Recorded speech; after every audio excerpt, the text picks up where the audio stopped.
Hi, beautiful. Welcome to A Course in Miracles, Lesson 13.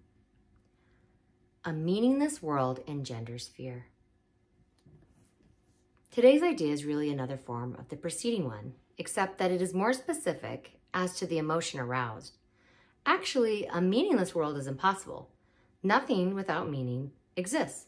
However, it does not follow that you will not think you perceive something that has no meaning. On the contrary, you will be particularly likely to think you do perceive it. Recognition of meaninglessness arouses intense anxiety in all the separated ones. It represents a situation in which God and the ego challenge each other as to whose meaning is to be written in the empty space that meaninglessness provides. The ego rushes in frantically to establish its own ideas, fearful that the void may otherwise be used to demonstrate its own impotence and unreality. And on this alone, it is correct. It is essential, therefore, that you learn to recognize the meaningless and accept it without fear.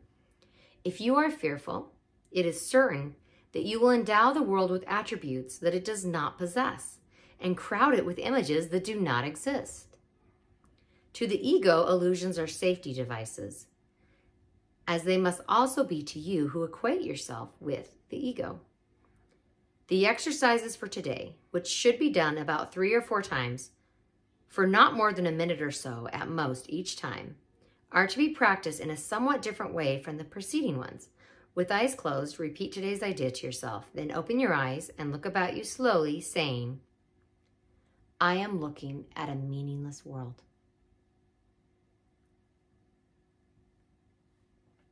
Repeat this statement to yourself as you look about.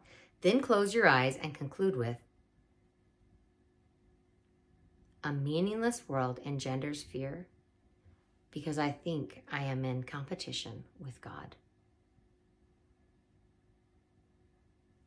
You may find it difficult to avoid resistance in one form or another to this concluding statement. Whatever form such resistance may take, remind yourself that you are really afraid of such a thought because of the vengeance of the enemy. You are not expected to believe the statement at this point and will probably dismiss it as preposterous. Note carefully, however, any signs of overt or covert fear which it may arouse. This is our first attempt at stating an explicit cause and effect relationship of a kind which you are very inexperienced in recognizing. Do not dwell on the concluding statement, and try not even to think of it except during the practice periods. That will suffice at present.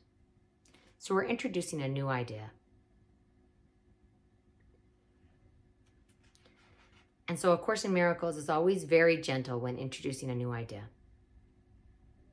Instead of getting your head wrapped around it, getting really upset and flustered, and this can't be right, this can't be right, just sit with it. Because in truth, Spirit doesn't get upset by any of these comments. A meaningless world engenders fear. Okay. It's only the ego that gets wrapped up and angry and no, I need something solid. It's the ego and trying to find something solid to grab onto, a truth to hold onto, will just make something up. That's all our egos do all day long, every day, is make stuff up. And that's okay.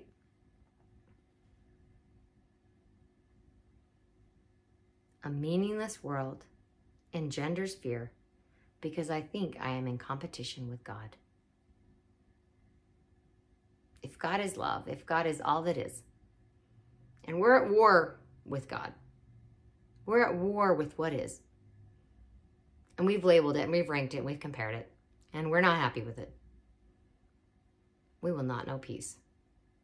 And A Course in Miracles is very intimately, kindly, lovingly concerned with bringing you home to peace. Thank you for joining me today. I love you. I'll see you tomorrow for lesson 14.